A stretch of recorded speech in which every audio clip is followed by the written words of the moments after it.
Assalamualaikum warahmatullahi wabarakatuh. Perkenalkan, nama saya Marfuah Marcelina Daeng dari Prodi Pendidikan Ekonomi B dengan nomor NIM 18720500042. Di sini saya akan menjelaskan sedikit tentang sistem informasi manajemen sebagai tugas UTS mata kuliah Sistem Informasi Manajemen dengan dosen pengampu Ibu Cynthia Anissa Rahman Putri SPD MPDE. Nah, yang pertama, menurut Kamus Besar Bahasa Indonesia atau KBBI, sistem adalah perangkat unsur yang secara teratur saling berkaitan sehingga membentuk suatu totalitas. Sistem juga diartikan sebagai susunan yang teratur dari pandangan, teori, asas, dan sebagainya.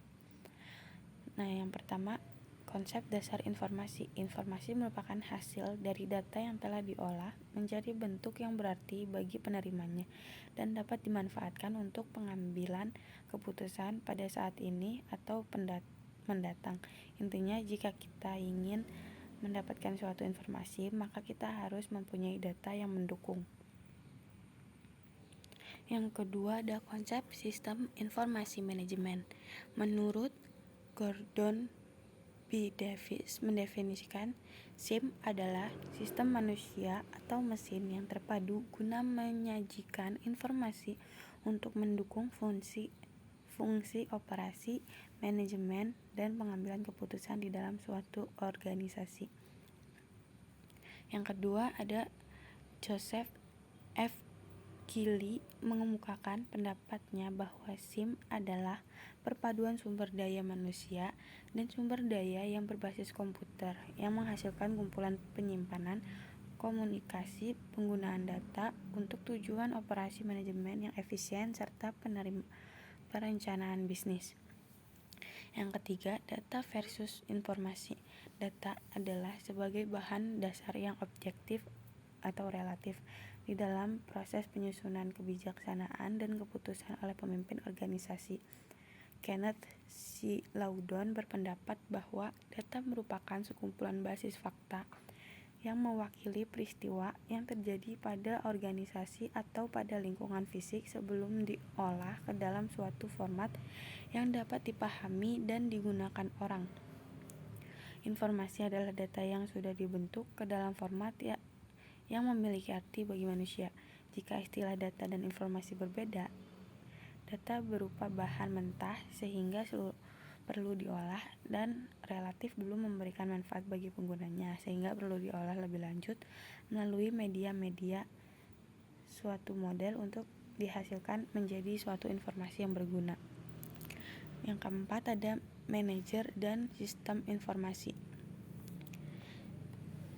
Sistem informasi manajemen harus menyajikan informasi manajemen yang dibutuhkan oleh para manajer untuk mengambil keputusan. Informasi manajemen itu sendiri membuat Goyal merujuk pada kualitas dari informasi, dalam arti tepat waktu, akurat, lengkap, relevan, eksplisit, dan sebagainya.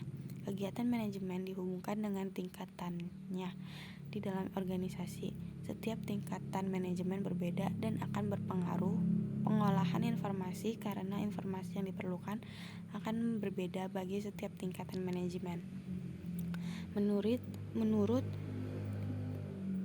Jogianto, pemakai sistem informasi manajemen ini dapat diklarifikasikan ke dalam berbagai tingkat manajemen seperti di bawah ini. Yang pertama, SIM untuk perencanaan tingkat strategi atau strategic planning. Yang kedua, untuk pengendalian manajemen atau management control. Yang ketiga, untuk pengendali operasional atau operational control. Yang selanjutnya ada evolusi sistem informasi berbasis komputer. Seperti yang dijelaskan oleh Dr. Kusnadi MS, konsep dasar sistem informasi halaman 18 tentang evolusi sistem informasi berbasis komputer sebagai berikut. Yang pertama, fase yang berfokus pada pengolahan data pada pertengahan abad ke-20 Perusahaan-perusahaan masih mengabaikan pentingnya sebuah informasi bagi para manajer. Teknologi komputer pada saat itu digunakan terbatas pada aplikasi akuntansi yang dikenal dengan Sistem Informasi Akuntansi atau SIA. Yang kedua, fase baru berfokus pada informasi. Pada tahun 1964 diperkenalkan generasi baru komputer yang menggunakan sirkuit silikon yang disebut Silicon Chip Circuit, yang memiliki daya proses lebih besar dan lebih baik dari yang sebelumnya. Pada fase ini dipromosikan komputer untuk konsep sistem informasi manajemen. Yang ketiga, fase pada pendukung keputusan. Pada fase ini sejumlah ilmuwan Massachusetts Institute of Technology memformulasikan konsep baru yang diberikan nama Decision Support System atau DCS, atau sistem pendukung keputusan yang menghasilkan informasi yang ditujukan untuk menghasilkan keputusan yang harus dibuat oleh manajemen. Lalu yang keempat, ada fase pada komunikasi perkembangan.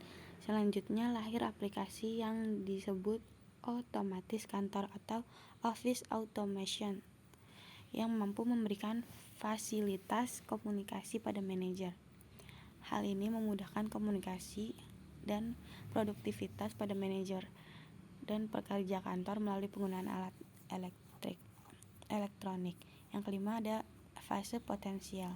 Pada konsultasi perkembangan sekarang ini adalah penerapan kecerdasan buatan atau artificial intelligence ditunjukkan untuk masalah-masalah bisnis. Ide ini timbul bahwa komputer dapat diprogram untuk melaksanakan sebagian penalaran logis untuk memecahkan masalah karena dianggap sama dengan otak manusia.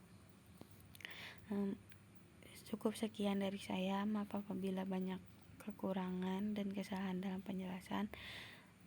Mohon dimaafkan. Saya akhiri. Wassalamualaikum warahmatullahi wabarakatuh.